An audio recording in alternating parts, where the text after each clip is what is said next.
সমস্যা আমাকে ভার্বে এসে দাঁড়াচ্ছে, কারণ ভার্ব চিনতে না পারলে কিন্তু আমি সঠিক ব্যবহার করতে পারি। ভার্বের সঠিক আমাকে ব্যবহার জানতে হবে।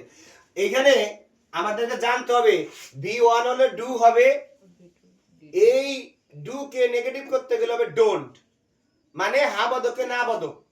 যদি তোমার না বাদক থাকে ডোন্ট, তাহলে করতে হবে কি ডু। আর যদি V2 হয় তাহলে হবে ডিড, ডিড কে নেগেটিভ করতে হলে হবে didn't.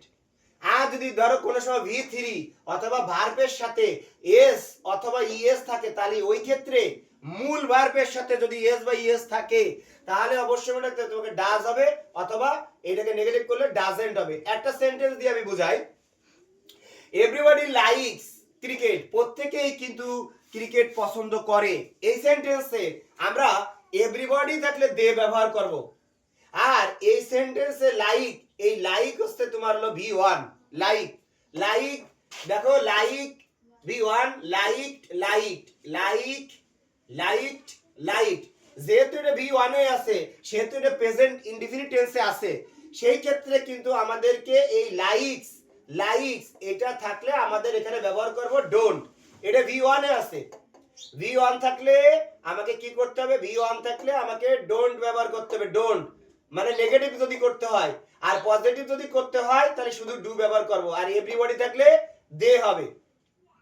But sometimes the best in us come out, কিন্তু এই মিনিং এটা হচ্ছে যে কিন্তু কিছু যে ভালো জিনিস আছে সেগুলো বাইরের থেকে অনেক সময় পাওয়া যায়।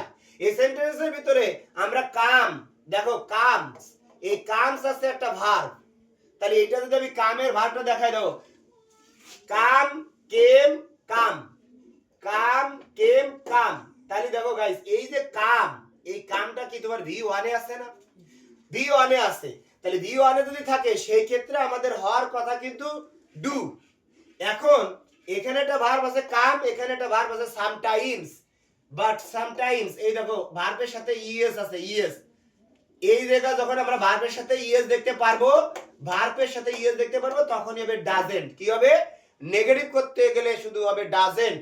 সেন্টেন্সে বলছে যে but sometimes the best in us comes out, কিন্তু কিছু জিনিস যে ভালো যে জিনিসগুলো আছে সেগুলো আমাকে বাইরে থেকে পেতে পারি বা বাইরে থেকে আসে। তাহলে এই জায়গায় যদি বস্তুবাচক বোঝায়, সেন্টেন্সের দ্বারা যদি বস্তুবাচক বা প্রাণীবাচক বোঝায়, সেই ক্ষেত্রে আমাকে ইট ব্যবহার করতে হবে। কি ব্যবহার করতে হবে? ইট ব্যবহার করতে হবে। এইজন্য আমি সাবজেক্ট হিসেবে এখানে ইট ব্যবহার করেছি। আই স দি বার্ড, পরের sentence I saw the bird, যে আমি একটা পাখি দেখেছিলাম। আমি একটা কি দেখেছি? পাখি দেখেছিলাম। এখন তোমার কাছে মনে হবে সাবজেক্টের পরে ভার্ব, তাই ভার্ব আমার কি আছে? স। এখন স এটা V1 আছে না V2 আছে না V3 আছে, বুঝবো কিভাবে? দেখো আমি এখানে লিখছি যে সি স সিন, সি স সিন, এটা সি হলো V1 আর স হলো V2 আর সিন হলো V3। তাহলে আমি যদি বলি যে আই সি দ্য বার্ড, আমি একটা পাখি দেখি, আই স দি বার্ড, আমি একটা পাখি দেখেছিলাম, এটা হলো পাস্ট ইনডিফিনিট টেন্স। তুমি যদি স্ট্রাকচার বোঝো যে সাবজেক্টের পরে V2 প্লাস অবজেক্ট, এটা হলো present past indefinite tense, past indefinite tense. I saw, এই স দেখে যে কোনো স্টুডেন্ট বলে দেবে এটা পাস্ট ইনডিফিনিট টেন্স। কেন? কারণ স্ট্রাকচার জানে সাবজেক্টের পরে V2, সাবজেক্টের পরে V2 প্লাস অবজেক্ট, এটা পাস্ট ইনডিফিনিট টেন্স। এখন বিষয়টা তা না, বিষয়টা হচ্ছে তুমি কি করে ভার্বের সঠিকটা ব্যবহার করবা।